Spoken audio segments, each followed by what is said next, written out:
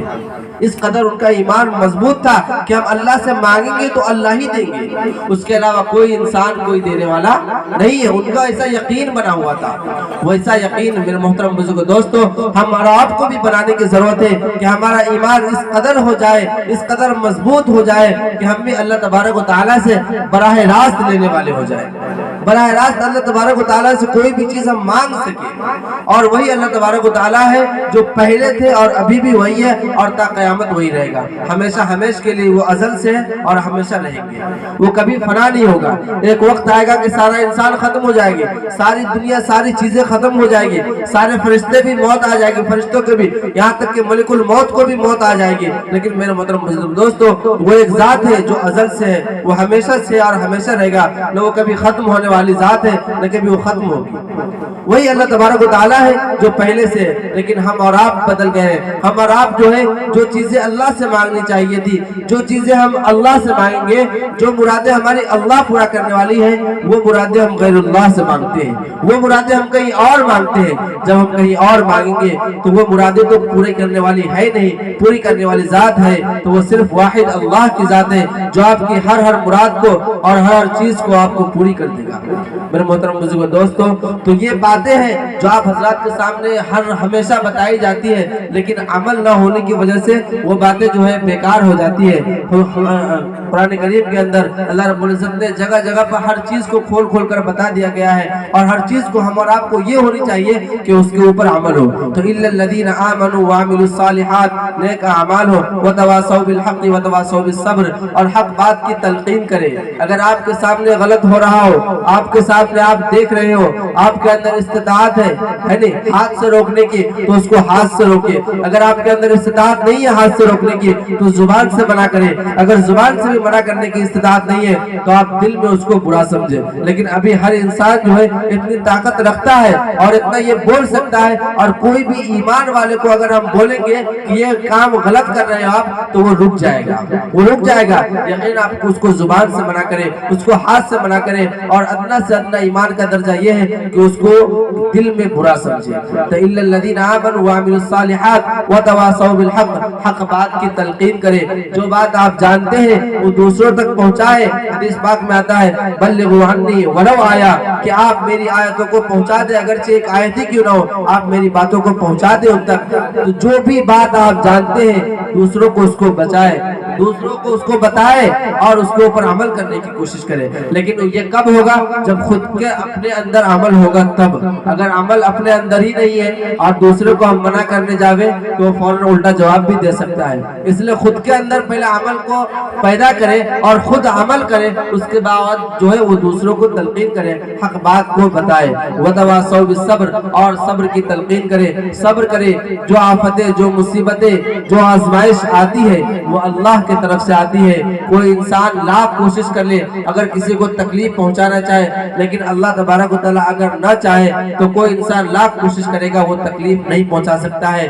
میرے محترم بزرگ دوستو، تو جو مصیبتیں آتی ہیں، جو تکالیفیں آتی ہیں، جو مشقتیں آپ کے سامنے آتی ہیں، جو حالات آتے ہیں آپ کے سامنے، اس کا کیا ہے سامنا کرنا ہے، اور اللہ تبارک و تعالیٰ کے راضی کے اوپر ہم اور آپ کو کیا ہے راضی رہنا ہے کہ یہ اللہ کی طرف سے آیا ہے، اللہ ہی اس کو ہٹائیں گے اور اللہ ہی اس کو دور کریں گے۔ اس کے اوپر کیا کرنا ہے، اپنے آپ کو صبر کرنا ہے اور صبر کی تلقین کرنا ہے۔ ایسا نہیں میرے محترم بزرگو دوستو، آپ کے پاس کوئی مصیبت آ جائے، آپ اگر کسی مشکلات میں پھنس جاوے تو دوسرے سے شکوہ شکایت کریں۔ آپ دوسرے سے اگر شکوہ شکایت کرتے ہیں تو اس کا حل وہ مٹا نہیں سکتا، اس کو وہ حل نہیں کر سکتا۔ حل کرنے والی ذات ہے تو اللہ کی ذات ہے، تو اللہ کے اوپر آپ صبر کر لیں کہ جو آزمائش ہمارے ساتھ ہے، جو مصیبت ہمارے ساتھ ہے، وہ اللہ کی طرف سے ہے اور اللہ ہی اس کو دور کرے گا۔ یہ چند باتیں تھی جو آپ حضرات کے سامنے رکھی گئی ہے، تو اب یہ ہونی چاہیے کوشش کہ ان چند باتوں پر کیا ہے ہم اور آپ اس کے اوپر عمل کریں۔ ایسا نہ ہو کہ آج سن لیے اور یہاں سے جانے کے بعد پھر وہی جیسے زندگی گزار رہے تھے اس طریقے سے اپنی کو زندگی گزارنا ہے۔ ایسا نہیں میرے محترم بزرگو دوستو، ایک نہ ایک دن سب کو موت آنی ہے اور ایک نہ ایک دن سب کو اس دنیا سے جانا ہے۔ جو بھی انسان آیا ہے وہ جائے گا، اور کل جب جائے گا تو کل قیامت دن اللہ رب العزت کے سامنا کرنا پڑے گا، اور وہاں پر حساب و کتاب ہوگا، سوال و جواب ہوگا، سارا چیز آپ کو کھول کھول کر رکھ دیا جائے گا۔ اس لیے میرے محترم بزرگو دوستو، عقل مند شخص وہی ہے جو موت سے پہلے موت کی تیاری کر لے۔ عقل مند شخص وہی ہے جو موت سے پہلے موت کی تیاری کر لے۔ جیسے کہ آپ ایگزام دیتے ہیں، آپ کے بچے ایگزام دیتے ہیں تو ایگزام سے پہلے ایگزام کی تیاری کرتا ہے۔ اگر کوئی بچہ، کوئی اسٹوڈنٹ، کوئی طالب علم تیاری نہیں کرتا ہے وہ ناکام ہو جاتا ہے۔ ایسی میرے محترم بزرگو دوستو، یہ تو دنیاوی امتحانات ہے، آخرت کی امتحان بڑا سنگین ہوگا، بڑا سخت ہوگا۔ اس کے اوپر کیا ہے ہم اور آپ کو تیار رہنا چاہیے۔ ہر وقت یہ کوشش ہونی چاہیے کہ ہماری جو زندگی گزر رہی ہے وہ حضور پاک صلی اللہ علیہ وسلم کے بتائے ہوئے طریقے کے مطابق ہماری زندگی گزرے۔ اللہ تبارک و تعالیٰ کے احکام کو فالو کرے۔ اللہ تبارک و تعالیٰ کے جو احکامات ہیں اس کو میرے محترم بزرگو دوستو آپ بجا لائیں گے تو یقیناً آپ دنیا کے اندر بھی کامیاب رہیں گے اور آخرت کے اندر بھی کامیاب رہیں گے۔ اللہ رب العزت ہم سب کو کہنے سننے سے زیادہ عمل کرنے کی توفیق عطا فرمائے۔ وآخر دعوانا الحمدللہ رب العالمین۔